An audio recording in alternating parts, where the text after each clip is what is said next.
Pessoal, sejam bem-vindos a mais uma aula de controle. Na aula de hoje, nós vamos falar sobre robustez. Robustez é fundamental. O que significa robustez? A gente pode dizer que robustez é a capacidade de um controlador projetado para uma determinada situação, leia-se ponto de operação, condição operacional, vir a trabalhar em uma outra condição operacional. Por exemplo, nós sabemos que as plantas são não lineares, nós vamos usar uma abstração linear da planta para projetar o controlador. E aí, esse controlador projetado para essa abstração linear, nós queremos que esse controlador venha a funcionar na planta não linear. Então, nós temos que medir a capacidade desse controlador suportar variações no comportamento da planta, variações sob o ponto de vista estática quanto dinâmica. E quando a gente fala em termos dinâmicos, nós estamos falando também do tempo morto e, no caso de ganho, a margem de ganho que nós vamos ver aqui nesta aula. Isso é uma propriedade fundamental, porque nós queremos que efetivamente o controlador funcione no mundo real. Nós temos consciência que nós iremos usar uma abstração do comportamento dinâmico do sistema, mas nós queremos que esse comportamento venha efetivamente funcionar no mundo real. Um ponto importante é que se a planta for estável em malha aberta, o controlador mais robusto é não ter nenhum controlador. Mas daí nós perdemos em desempenho, porque o sistema não irá rejeitar distúrbios e nem seguirá set points. Então nós iremos perder em desempenho se nós não tivermos nenhum controlador para uma planta estável. Então o que nós queremos no frigir dos ovos é um compromisso entre robustez e desempenho. E esse compromisso entre robustez e desempenho, normalmente, existe uma tendência. Se eu aumento o desempenho, que nós iremos ver na próxima semana, nós tendemos a diminuir a robustez, mas é apenas uma tendência, não uma obrigatoriedade. E um ponto importante é que nós queremos um bom compromisso entre desempenho e robustez. Então, o grande objetivo na hora de nós projetarmos um controlador é determinarmos e alcançarmos o que a gente chama de desempenho robusto. Então, nós vamos medir a robustez como sendo a distância da instabilidade. E aí vocês ficam recordados que a distância do ponto -1 no diagrama de Nykst é facilitada a métrica de robustez. Então a gente vai ver que normalmente métricas de robustez no domínio da frequência levam uma certa vantagem. Por que leva uma certa vantagem? Porque é mais fácil medir uma distância de um ponto em relação ao ponto -1 do que medir a distância em termos de eixo imaginário. Então, essa é a grande vantagem que as métricas que nós podemos desenvolver e que vamos ver no domínio da frequência terão frente ao lugar das raízes, certo? Mas, por enquanto, deve estar tudo meio abstrato para vocês. Então, vamos ver num exemplo como nós entendemos o que é essa tal de robustez. Vamos ver esse sistema que nós introduzimos no conceito de controle. Usando esse sistema, nós temos uma tubulação longa. Esse sistema ele é representado por essa função de transferência aqui. O ganho é essa dependência, isso aqui é o ganho. O tal é isso aqui. E nós temos o tempo morto. E foi adicionado esse termo aqui, justamente para quantificar a perda de calor nessa tubulação. Então, nesse exemplo, nós vamos considerar que ele é igual a 1, ou seja, não há perda de calor. Os dados desse sistema estão representados aqui com maiores detalhes. A função de transferência de Q, que é a nossa variável manipulada, nós vamos variar a taxa de aquecimento para controlar a temperatura de saída. E aí nós vamos considerar duas situações. A situação em que a vazão de alimentação ela é 2 unidades e a situação em que a vazão é 5 unidades. Normalmente, quando a gente chama essa vazão mais baixa, a gente chama de carga baixa. A unidade está operando em carga baixa. E quando nós trabalhamos na vazão maior, nós chamamos que a unidade está operando em carga alta. Nós vamos ver que existe uma diferença de comportamento dinâmico entre carga baixa e carga alta, certo? E nós vamos querer que o controlador seja capaz de trabalhar com a planta nas duas situações. E aí nós vamos ver métricas dessa robustez, porque nós queremos que o projeto seja adequado para operar em toda essa faixa operacional.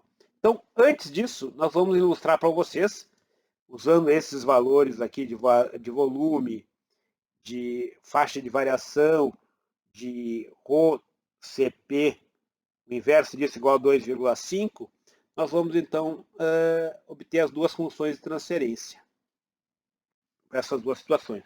Então vamos pegar a situação, vou chamar de G2. G2 vai ser a situação em que a vazão é 2. F igual a 2. Essa situação aqui vai ser, então, 2,5 sobre 2, 10, que é o volume do tanque, sobre 2, exponencial, esse AL é igual a 2. Então vai ser 2 sobre 2S. Então nós vamos ter uma função de transferência que vai ser justamente 1,25 sobre 5S mais 1. E na menos 1,0 de tempo morto. Essa é a planta G2. Isso aqui é a carga baixa. Carga baixa. E vamos ver o comportamento dinâmico para G5. Vamos chamar de G5, que a vazão vai ser 5. Essencialmente vai ser 2,5. Observem que aqui vai ser 5. 10 sobre 5.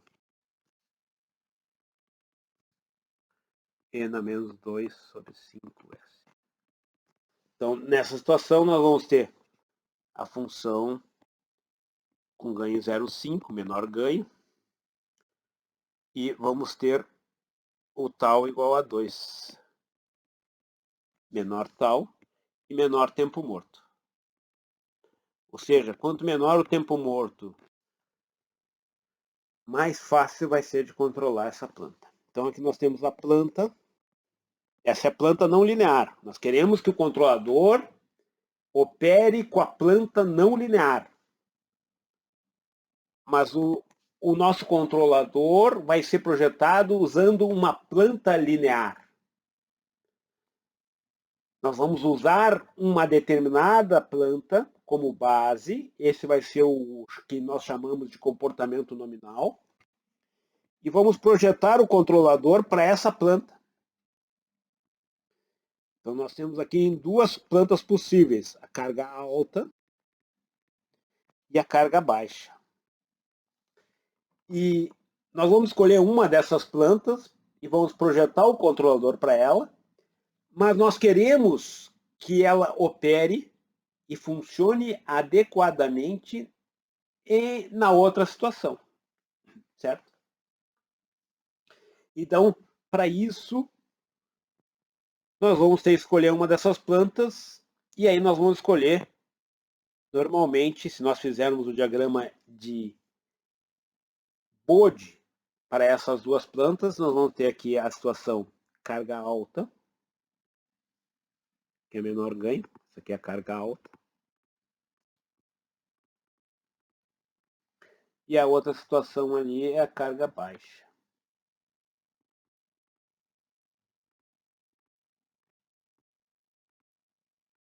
Se vocês estiverem recordados dos critérios de Bode, nós vamos no 180 e subimos.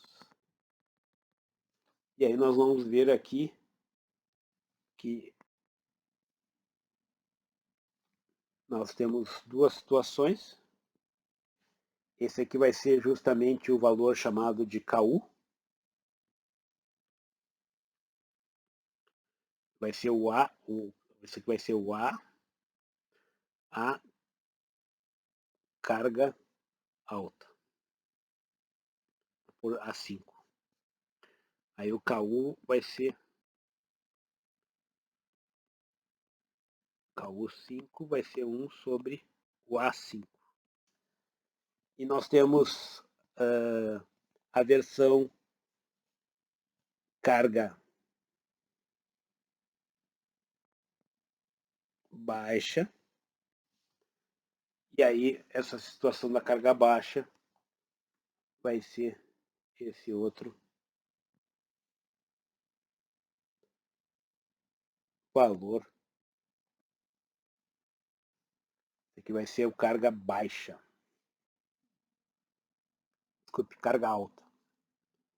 Carga alta, eu fiz errado. Vamos colocar aqui 2, A2, 5, 2. Esse aqui, que o primeiro nós subimos aqui no azul, que é a carga baixa. Certo? Então estava certo em termos de cores. Só o valor 2, 2 e 2. Aqui é 2, aqui é 2, certo. E aí no outro vai ser o carga alta.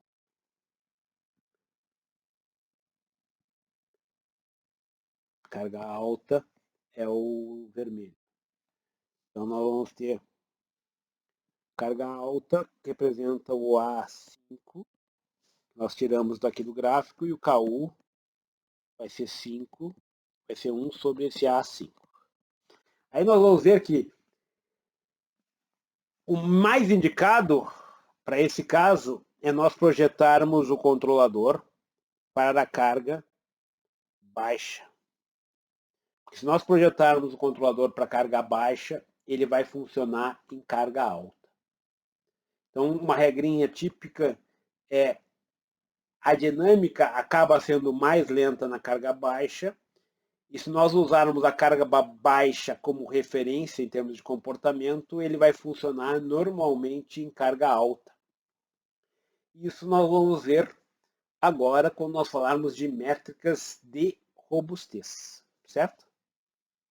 Então, isso aqui nós vamos ver em detalhes. Mas o que vocês têm que ter entendido até agora? Que nós precisamos ter um controlador que vai ser projetado para uma determinada condição dinâmica, normalmente aproximada de forma linear. E aí esse controlador nós queremos que ele funcione na planta, mesmo em situações para as quais ele não foi projetado. Então, no caso, nesse exemplo, nós vamos fazer o projeto do controlador usando o G2. E nós vamos ver que um projeto de um controlador para G2 vai funcionar em G5, em carga alta, certo?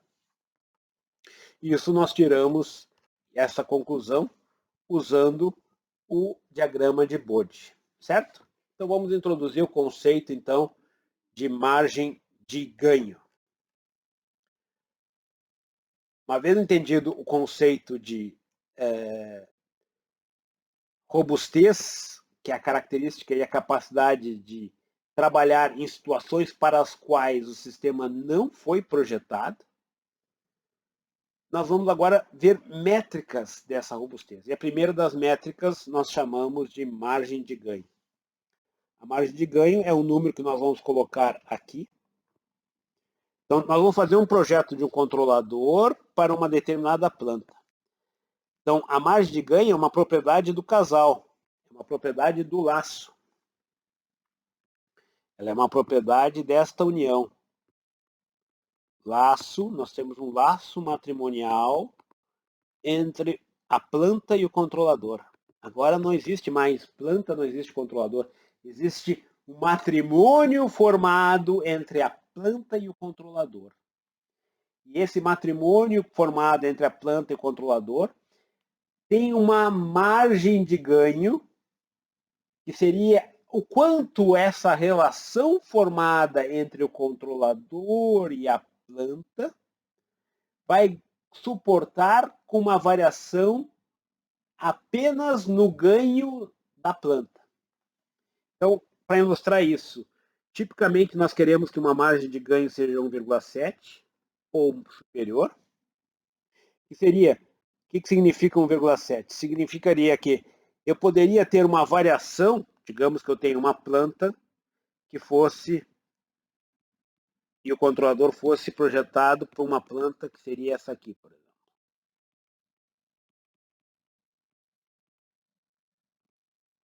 Se a margem de ganho é 1,7, isso significaria que a planta, que aquele controlador projetado para essa planta, suportaria que o ganho, isso aqui seria a nossa planta nominal, chamada de G0, ela conseguiria suportar uma variação de ganho de 70%, ou seja, o ganho poderia ser 17 e ela teria ainda a estabilidade. Na realidade, na situação aqui, o sistema, o laço formado por esses dois, estaria na margem de estabilidade. Estaria em cima do eixo imaginário. Então, seria a máxima variação possível no ganho. Então, é o máximo valor que eu vou poder inserir nessa malha sem instabilizá-la. Isso é chamado de margem de ganho. É a folga que aquele controlador projetado para aquela planta nominal vai suportar de variação de ganho. Então, é representado como margem de ganho, certo? Como é que nós determinamos a margem de ganho?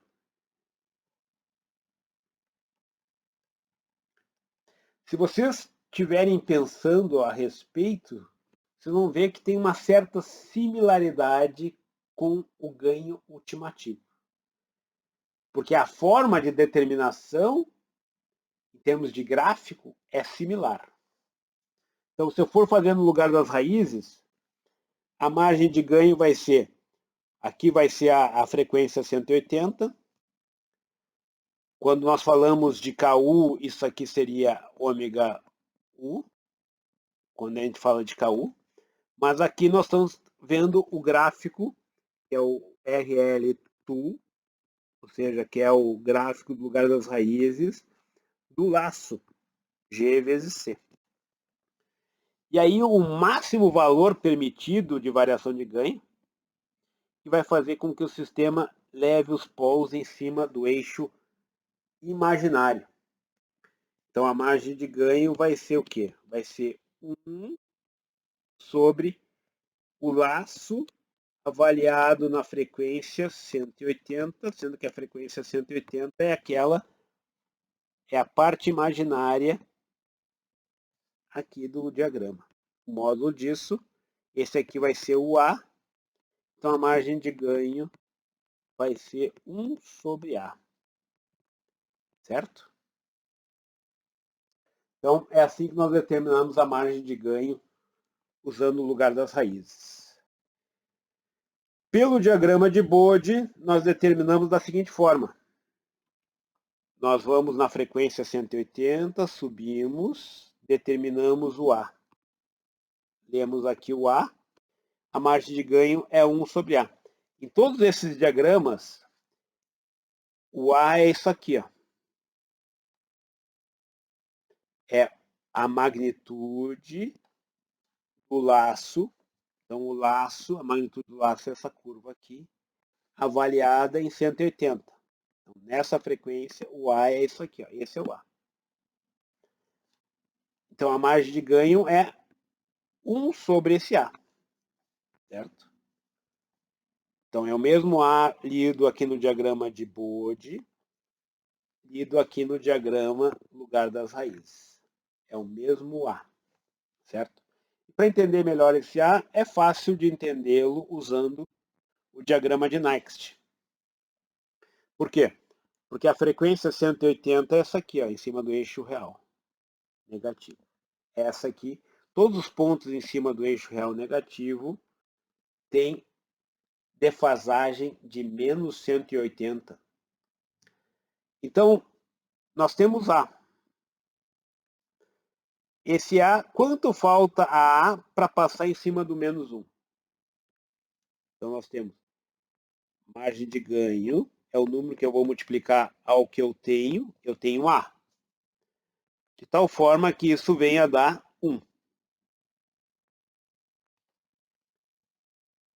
Deixar em módulo, porque daí não tem questão de sinal negativo e coisa do gênero. Quanto eu tenho que multiplicar esse A para que esse ponto aqui passe exatamente em cima do menos 1. No que ele passar em cima do menos 1, nós teremos o que a gente chama de sistema marginalmente estável. Simplesmente, então, a margem de ganho vai ser 1 sobre módulo de A. Que, na realidade, isso aqui é 1 sobre L de J ômega 180.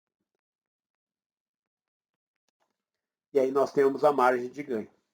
Então, nós vimos que a margem de ganho nós podemos determiná-la usando o diagrama de Next, o diagrama de Bode. No diagrama de Bode a gente vai menos 180, subimos e obtemos o A. E no lugar das raízes.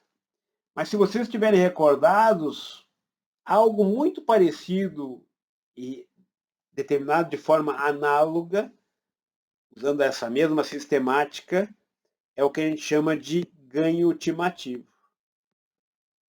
Então, para entender a diferença e a semelhança entre o ganho ultimativo e a margem de ganho, vamos preencher esta tabelinha aqui. Porque a forma de determinação dos gráficos, a sistemática de determinação dos gráficos é a mesma. A diferença é o significado físico. Então, vamos recordar o significado físico do ganho ultimativo. Então, eu tenho a planta, G de S, e eu tenho um controlador proporcional.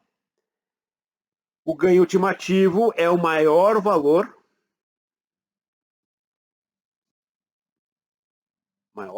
de Kp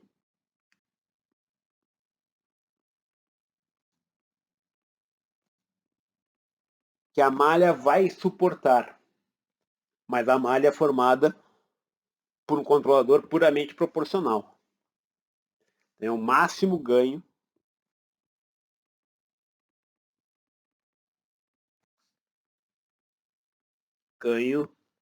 de um controlador proporcional. De um controlador proporcional puro.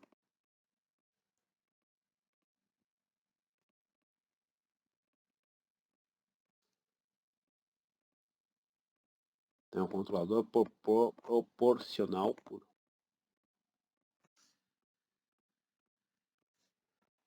De tal forma que leva o sistema a ter um comportamento marginalmente estável, ou seja, leva um comportamento oscilatório permanente. Aí esse período aqui é o período ultimativo e o ganho que leva a isso aqui, esse comportamento, é justamente o KU. Então, quer dizer, o KU é uma propriedade da planta.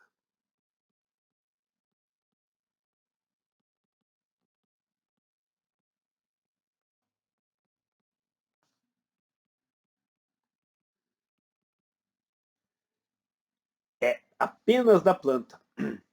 O KU, vamos chamar de KU e IPU, né?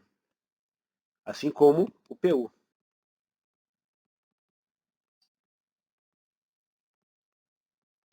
Eles podem, inclusive, serem utilizados para projetar controladores, porque eles capturam o comportamento dinâmico da planta e o comportamento estático da planta.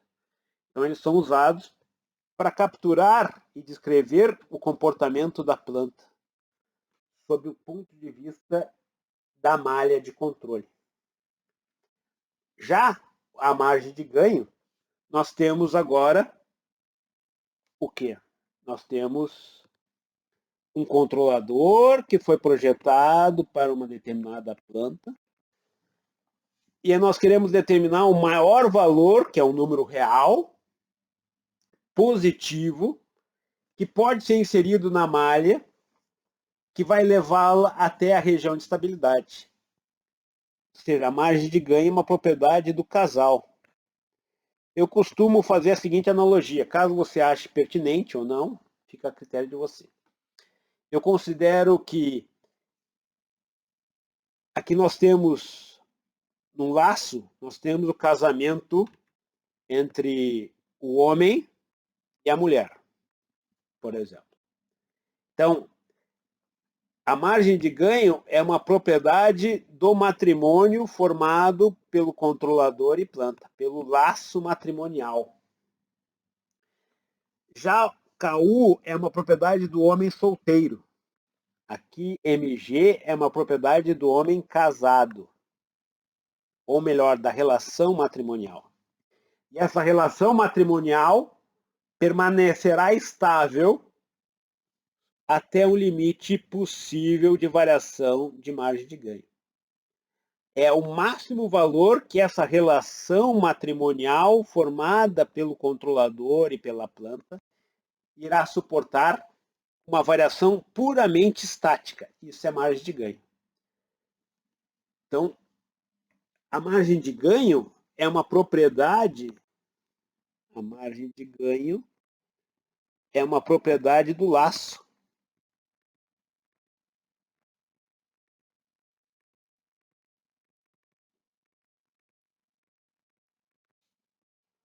Do laço, não é uma propriedade de G. Não é uma propriedade do homem solteiro. É uma propriedade do homem casado. Certo? Então, é o máximo valor possível de variação ou de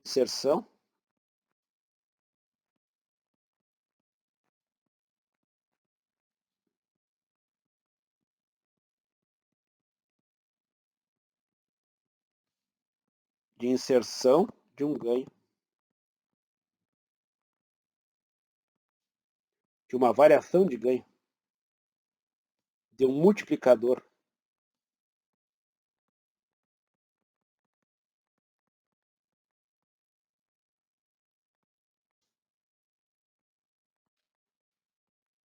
Do ganho da planta.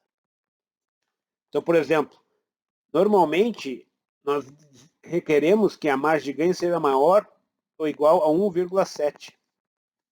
Isso quer dizer que vai suportar uma variação de 70% de ganho na planta. Certo? Isso significa uma margem de ganho de 1,7. Tranquilo? Então, recapitulando, margem de ganho é uma propriedade do laço. Já KU e PU são uma propriedade da planta. Tranquilo? Quando esses dois valores serão iguais? É essa a pergunta aqui. Quando esses dois valores serão iguais? Eles serão iguais na seguinte situação. Quando o controlador for unitário, aí a margem de ganho vai ser igual, como isso aqui é um escalar, eu posso alterar a ordem da multiplicação, aí a margem de ganho vai ser igual a o KU. Então, eles serão iguais em valor,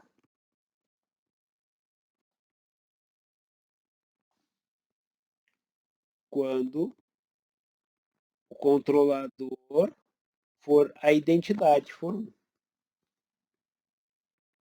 Ou seja, quando o controlador for um controlador proporcional de ganho unitário.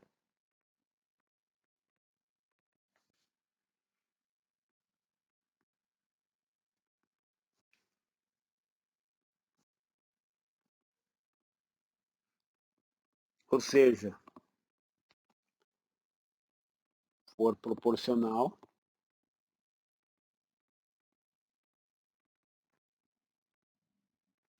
puro com ganho unitário.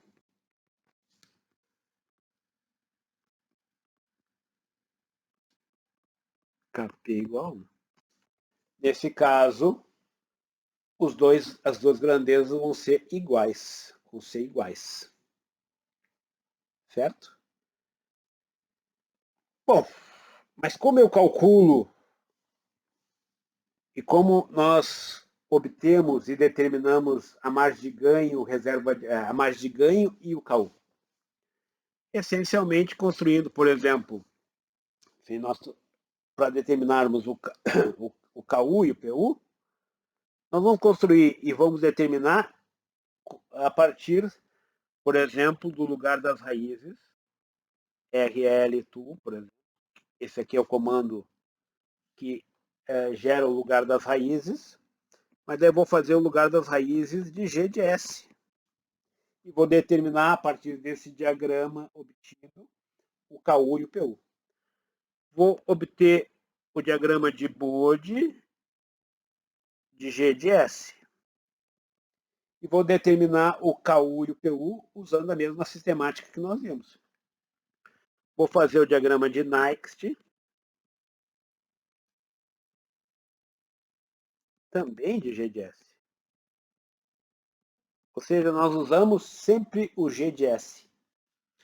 Existe uma função que já nos dá esse valor automaticamente, que é a função merging. Eu vou fazer o merging de G de S. Ou seja, eu vou usar essas funções com G de S, porque é uma propriedade da planta. KU e PU é uma propriedade da planta. Já se eu quiser determinar a margem de ganho, eu vou usar a mesma sistemática, mas aplicada ao laço. Essa é a diferença. Eu primeiro calculo o laço. O laço é um matrimônio formado entre o controlador e a planta. Certo? E aí eu calculo o lugar das raízes do laço. Ou seja, é usar o laço em todas essas funções que nós determinamos.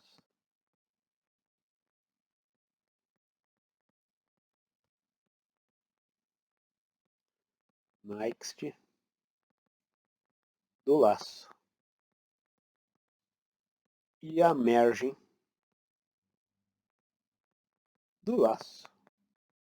Ou seja, nós determinamos em cima do laço. Aqui nós temos um diagrama de Bode, justamente do sistema. Vamos fazer um zoom aqui para enxergar melhor. Nós temos o diagrama de Bode da planta e o diagrama de Bode do laço. Então, para determinar KU e PU, vou usar a linha azul. Vou no menos 180. Subo.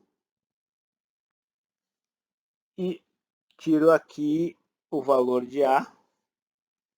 Esse é o A que vai me dar o KU. Esse aqui é o AU, vou chamar de AU. Vou pegar esse número, digamos 10, está em decibéis, 10 decibéis. Então, como é que eu tiro o AU? O AU vai ser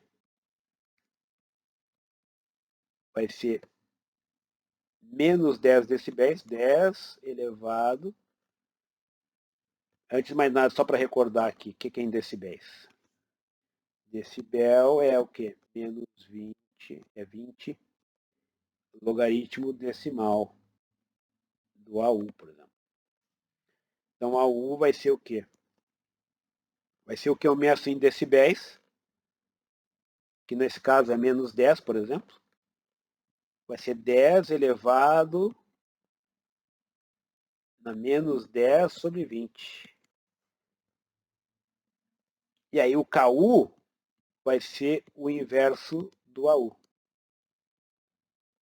Isso vai ser o quê? Vai ser 10 elevado aonde? Em 0,5. Raiz quadrada de 10. Certo? Que sobre, eu troquei aquele sinal menos ali. Certo? Esse é o KU.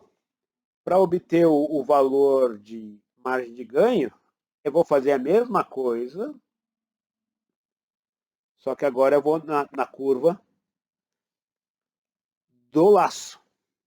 Subo. Eu vou desenhar melhor. Opa.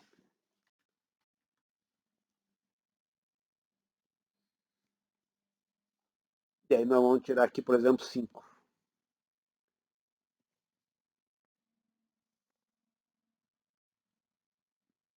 Está mal aqui, mas digamos menos 5 ali.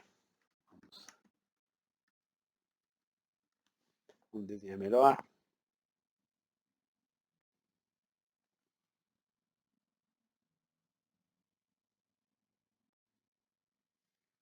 Digamos ali que fez a menos 5.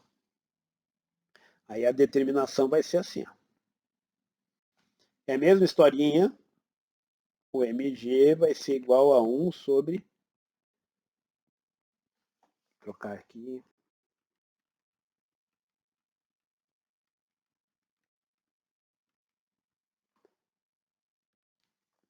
O MG vai ser o 1 sobre o AMG. O AMG é esse cara aqui. Ó. Como é que a gente fica? Vamos supor que eu usando ali, fazendo direitinho a regrinha, vai ficar AMG igual a menos 5 dB. Logo, o MG vai ser igual a 1 sobre 10 elevado a menos 5 sobre 20.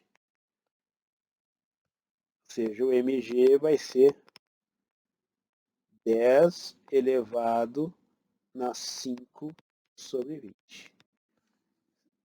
A sistemática é parecida na hora de determinar, só que eu tenho que pegar o diagrama correspondente ao laço na hora de determinar o MG. E para determinar KU, eu tenho que usar o diagrama da planta em malha aberta. Nós vamos, em seguida, determinar a reserva de fase. Mas isso é no nosso próximo vídeo.